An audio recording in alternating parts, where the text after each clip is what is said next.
Pessoal, eu estou na Vale TV, eu apresento o programa Filosofando com Samir Abdo. Se quiserem maiores informações, venham para o meu Instagram, @samabdofilosofia, e eu estarei à disposição de vocês para qualquer tipo de dúvida e fiquem muito bem à vontade comigo, ok? Obrigado.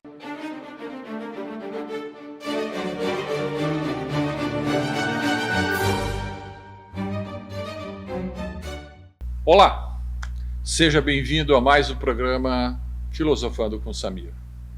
Gostaria de saudar a todos com o símbolo do Fi.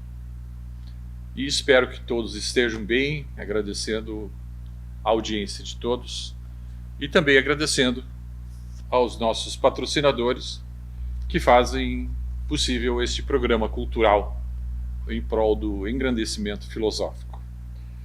Em primeiro lugar, a agradecer a EDS Contabilidade, holding empresarial ou familiar. A EDS tem a solução, proteção do seu patrimônio.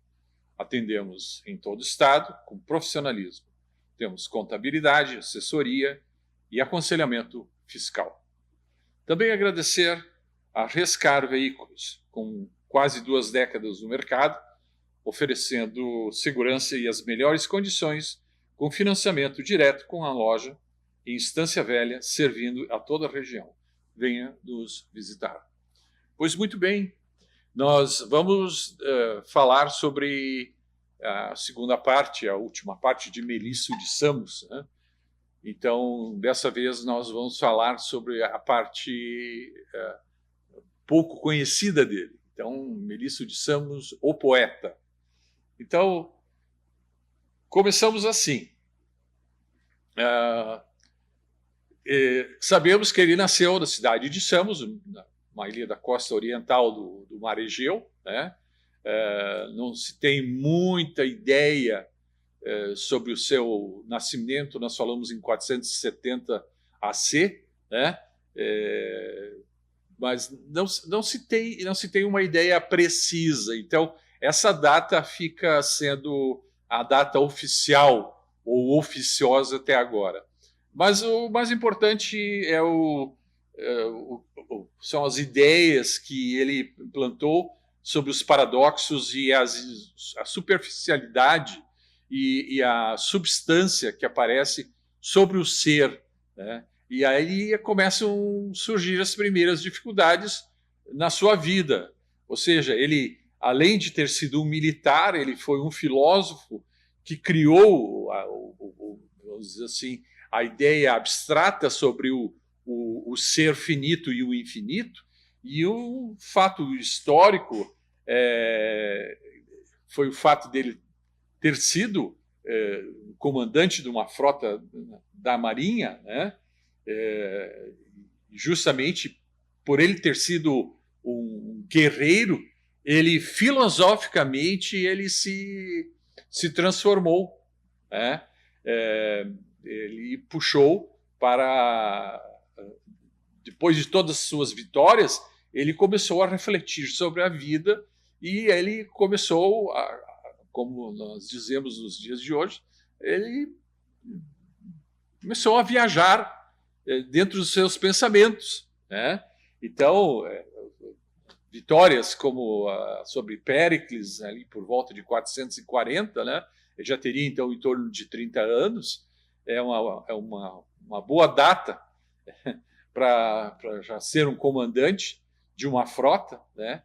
E ele acredita-se que ele, então, encontrou seu apogeu e se desligou da Marinha, dessas esquadras, e começou a filosofar no sentido de pensamento, né? Então, até parece um pouco conflitante assim, a questão de datas, né? Uma vez que nós não temos nada comprovado em termos científicos, mas o importante é ter o conhecimento, o conteúdo que ele nos traz, né, com uma certa clareza sobre o abstrato, né? Porque ele procede justamente do material escrito para os pluralistas, que seriam os pitagóricos, né? Porém, ele não poderia fazer isso de uma forma muito agressiva, porque nós estaríamos, então, pensando em que alguns dos sofistas da época também já estavam entrando no pluralismo, né? Tipo o próprio Anaxágoras e o Empédocles, que seriam aqueles que estariam com ideias mais atenuadas, mais firmes e mais objetivas sobre o finito e o infinito, e vejam novamente a questão da natureza, né? A natureza era, para eles, para esses dois, era justamente um pluralismo da existência do ser humano. Então ele poderia colocar, vamos dizer assim, uma certa afronta no momento que ele estaria trazendo alguns asseclas, como Leucipo, ao seu lado, que estaria apoiando, mas como a influência de Melisso estaria na filosofia atomista, o atomismo era uma coisa nova para a época, né?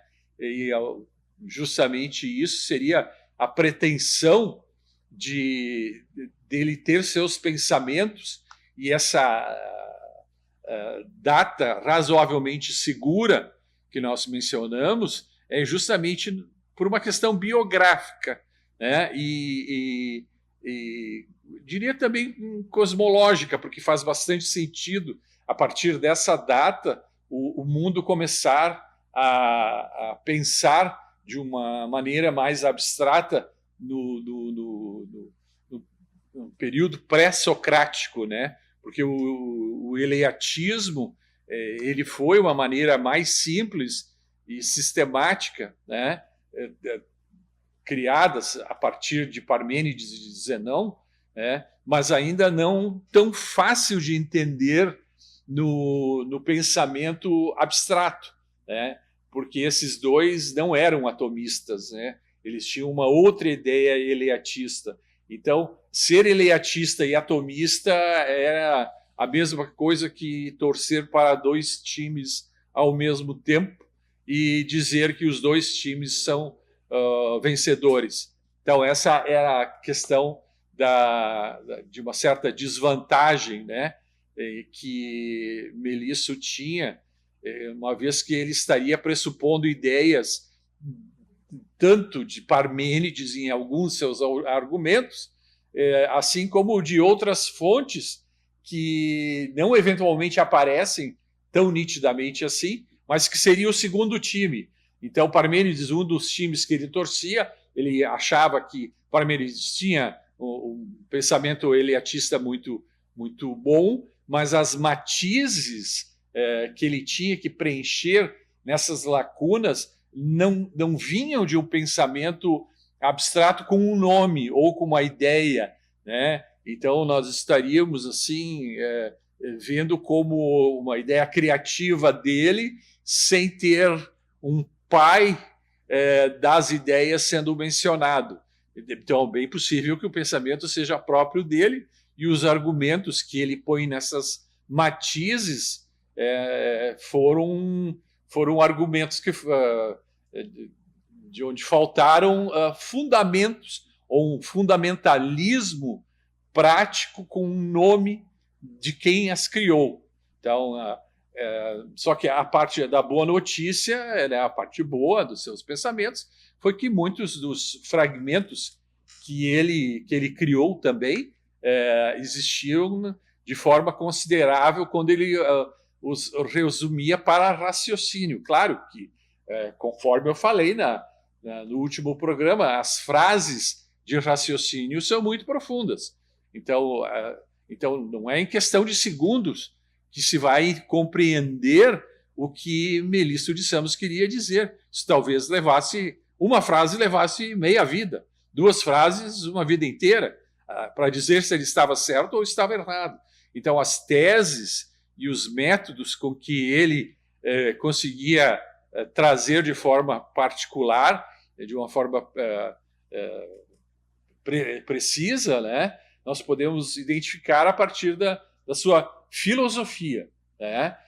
Então, tal como Parmênides, isso passa a se julgar um ser com uma série de atributos próprios do princípio deste ser, e ele diz que ele não pode ser se ele já é.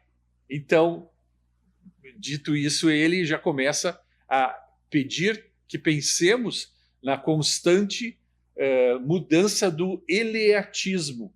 O eleatismo, de muito prático, começou a se tornar abstrato na cabeça de Melisso.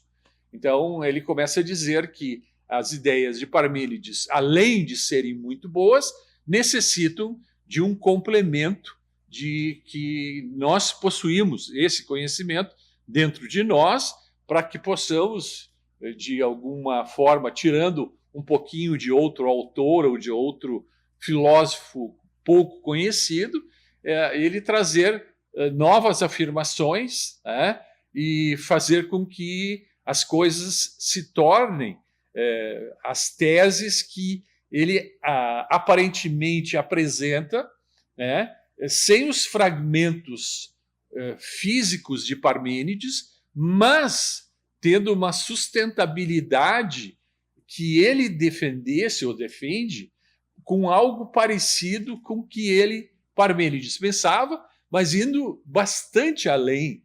E ele vai argumentar isso a favor dessa ideia durante o resto da sua vida. Então, depois disso também, existe a questão dos limites do ser. Quando se fala em limites do ser, ele fala que, para Parmênides, o ser possuiria limites espaciais no sentido físico. E Melisso já fala num ser totalmente ilimitado na questão física. Ele fala que a movimentação já é uma parte ilimitada do ser. Então, o limitado seria a pedra que não vai sair do lugar, a menos que ela seja removida por uma força maior, por um peso maior, por alguma alavanca ou por alguma outra intempérie. Então, pode parecer uma pequena diferença entre a limitação do ilimitado quanto ao limitado na parte lógica, mas é de extrema importância se nós ligarmos os pontos que tem entre Parmênides e o que Melisso fundamentalmente criou para pensar o que o ser é para ser ilimitado.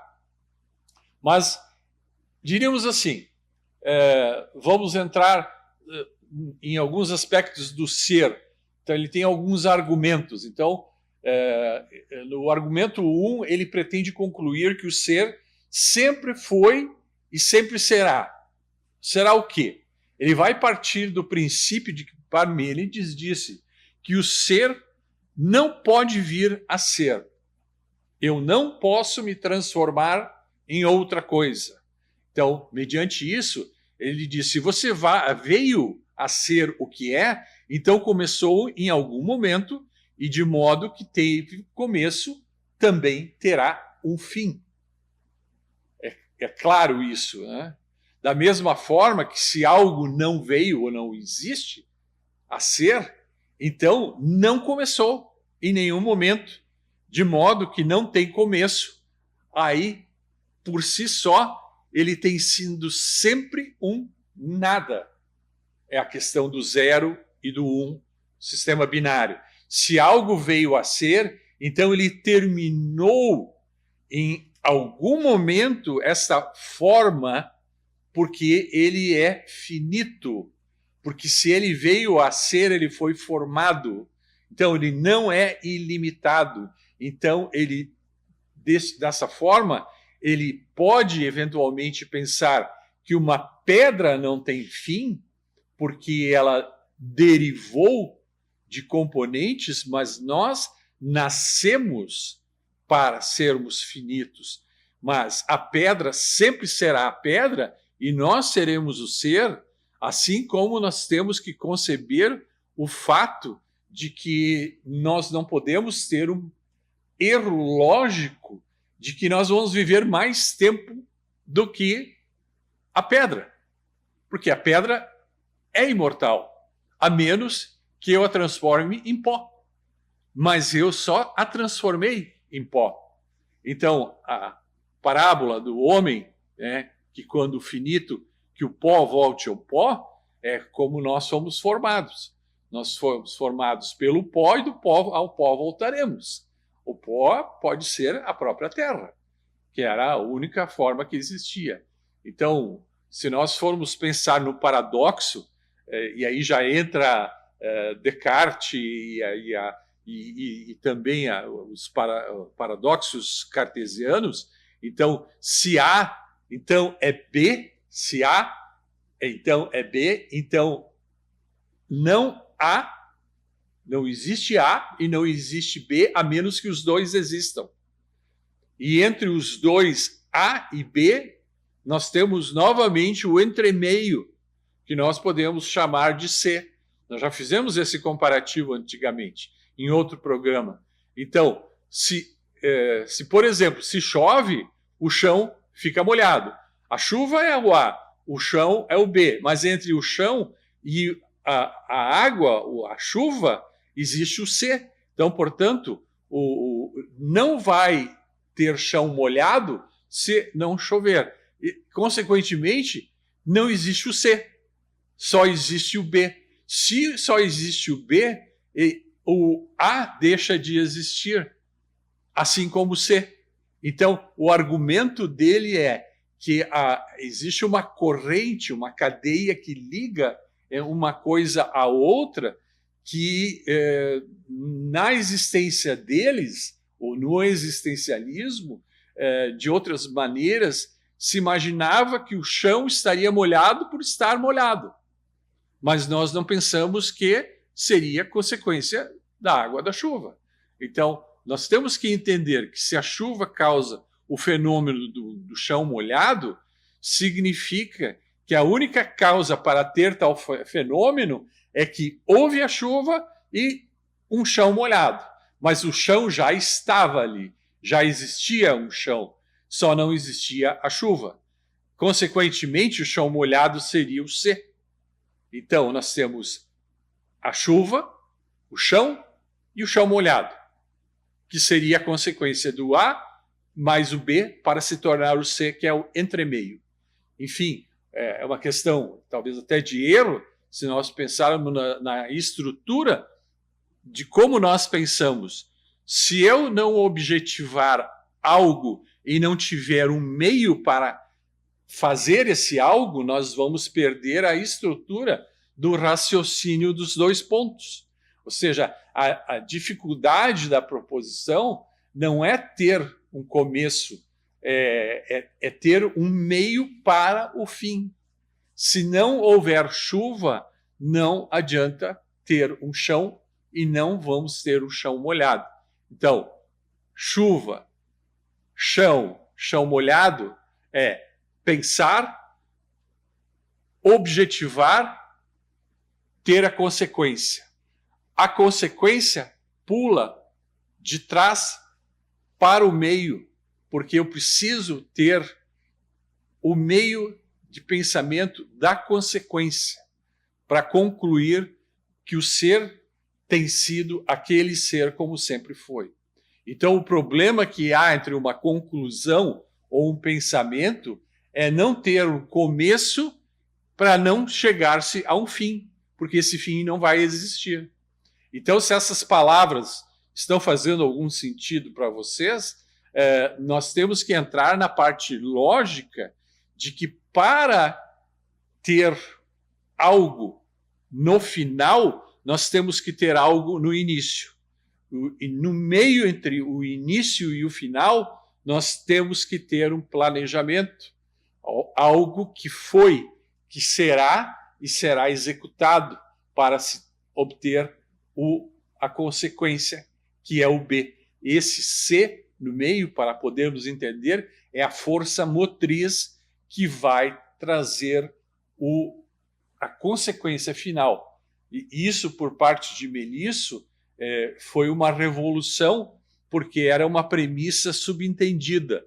O que é uma premissa subentendida? Seria justamente que o ser do presente é o agora, né?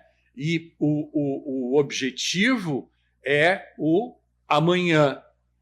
Mas entre o agora e o amanhã, eu preciso ter de forma plausível no meu pensamento, o pensamento do autor do pensamento, a forma com que as coisas vão ser edificadas. E forçando o nosso pensamento, nós temos que entender que o que ele se refere ao ser é qualquer consequência que nós venhamos a ter em termos de planejamento e objetividade. Na questão de objetividade, ela não pode ser acidental. Tudo tem que ser planejado. Então, entre o A e o B, tem que existir o C. Então, se for algo acidental que não houve o C planejado, ele normalmente é de curta duração, pouco tempo de vida, e trata-se do que nós chamamos de acidental. E para ele, Melisso, não existe maneira de nada que possa ser se nunca foi. Se ele nunca foi pensado, se ele nunca foi planejado, se ele nunca foi edificado. Então, o pensamento pode ser colocado por escrito, nós podemos fazer um planejamento em uma planilha, nós podemos fazer um planejamento desenhado, nós podemos transformar ideias em coisas aparentemente, pelo menos em 2D, fazendo um rascunho do que nós queremos finalizar e ver quais são os meios que eu tenho para dar esses saltos quânticos minúsculos, mas importantíssimos, que é o que Melisso traz nos seus argumentos. Ou seja, ele diz que é plausível que aquilo que possui um começo possa ter uma finalidade e uma existência. Então, ele teria sido um sempre como nunca foi, ou nunca foi. Se ele não foi planejado, ele nunca vai existir. Então, nessa questão, o problema fica com relação à lógica, na afirmação daquilo que ele diz que deve ser imperecível, desde que ele tenha um planejamento de início, meio e fim. Para haver o início, meio e fim, ele tem, de alguma forma, ter uma fórmula, né, que ele chama do ser, que é o ser do presente, que nós poderíamos dizer é o responsável pela conclusão final do nosso objetivo. Isso daria um salto grotesco, gigantesco, no nosso raciocínio, porque nós imaginamos que as coisas vão acontecer de fora para dentro, e na verdade é de dentro para fora, é daqui que surge toda a parte argumentativa, tudo, desde um texto, desde um planejamento, pois na verdade tudo que Melisso tenta nos trazer é uma forma diferente de pensar e nas consequências do pensamento em si, como ele traz para ser justamente um eleatista atomista. Ele quer modificar tudo aquilo que existe, mas ele só traz isso como uma forma de pensamento. E ele se baseia em Parmênides, e aí ele entra na questão do seu poema. O que é o seu poema? O poema do existencialismo, do ser, do ilimitado, ou da extensão do fato, da própria duração do próprio ser. Então, ele sempre vai tentar, ou tentou durante toda uma vida, olhar de forma rápida aos fragmentos que ele pode, eventualmente, trazer de contribuição para as pessoas menos elucidadas. Por que existe um professor? Porque o professor se preparou para ensinar. Por que nós temos alunos? Porque eles não sabem o que o professor tem para ensinar. Então, o professor ensina, o aluno aprende e o aluno torna-se o futuro professor. Então, é um ciclo ilimitado, como eu falei sobre o Horus-Boros, é um ciclo ilimitado entre o conhecimento e a ignorância. O conhecimento sempre vai estar mordendo no rabo da ignorância, ou a ignorância sempre vai estar mordendo no rabo do conhecimento, porque isso nunca para. O professor deixa de existir porque ele é finito, e o aluno passa a ser o professor porque novos alunos surgem.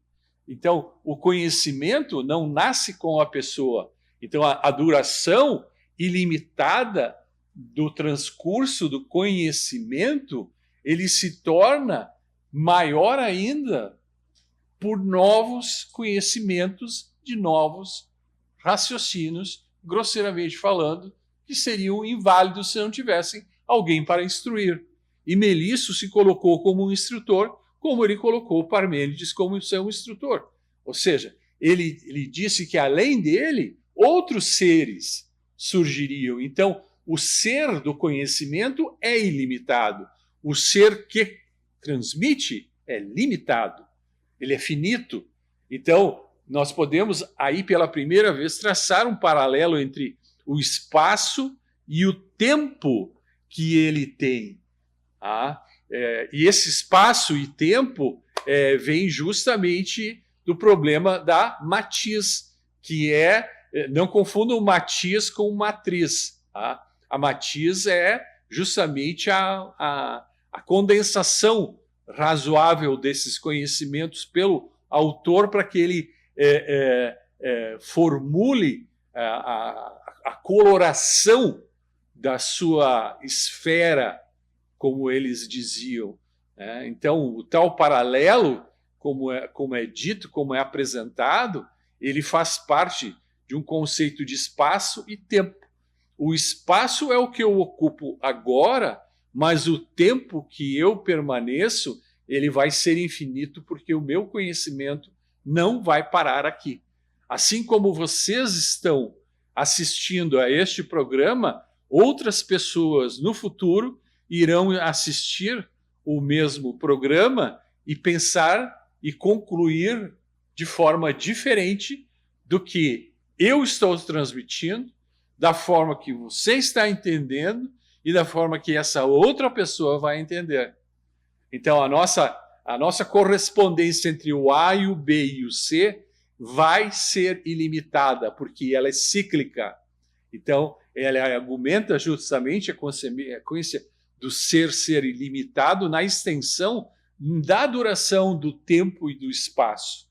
É claro que é um pouco complicado entender isso, por isso poucos sabem sobre Melisso de Samos e poucos entenderam. Só aqueles da Idade Média conseguiram ir atrás desses conhecimentos para criar outras formas de tradução deste pensamento. Por quê? Porque ele é complicado, ele é difícil de ser entendido e, como eu disse, isso pode levar uma vida inteira. E eles levavam uma vida inteira para poder provar seus pontos de vista. Mas, neste meio tempo, nós temos a natureza, que é duplamente ilimitada, tanto na inferência do ser, assim como na presença do ser. A inferência do ser seria o quanto esse ser faz com que a consequência lógica dê um salto na nossa vida em termos de pensamento. Eu quero dar uma finalização assim, que a parte limitada e ilimitada também é uma aforia e um certo sofisma sobre o que é o tempo, né? A questão de Einstein, o tempo seria a quarta dimensão, né? E nós já sabemos que os espaços que o tempo ocupa, eles podem ser infinitos ou nulos, né? Então, o próprio tempo, como limitado e ilimitado, podem se transformar em algo pertencente ao espaço em que nós vivemos, né? Pode ser que uma vida vivida por 20 anos valha muito mais do que uma vida vivida por 100 anos.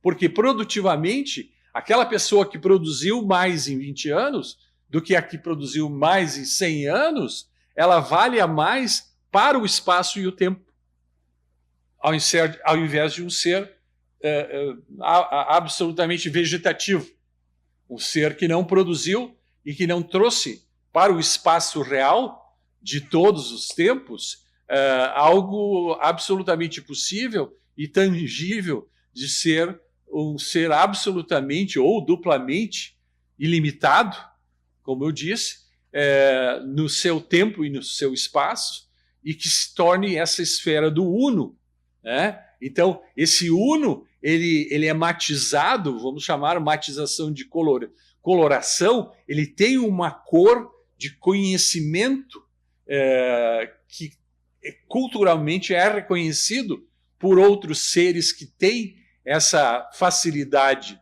da realidade possível de ocupar a mente com coisas bem produtivas, né? Então, indo para o nosso final, eu digo que não é falha nenhuma assistir a esse programa e dizer, não entendi nada. Não.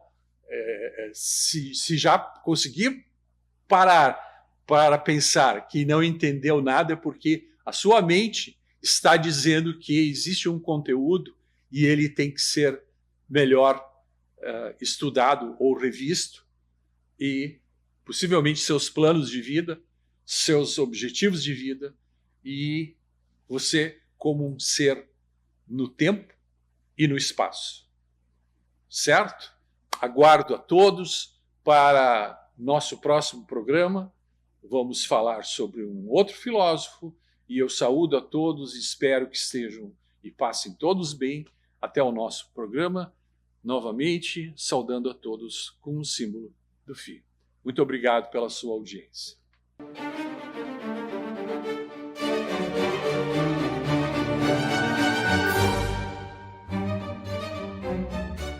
Pessoal, eu estou na Vale TV, eu apresento o programa Filosofando com Samir Abdo. Se quiserem maiores informações, venham para o meu Instagram, @samabdofilosofia, e eu estarei à disposição de vocês para qualquer tipo de dúvida, e fiquem muito bem à vontade comigo, ok? Obrigado.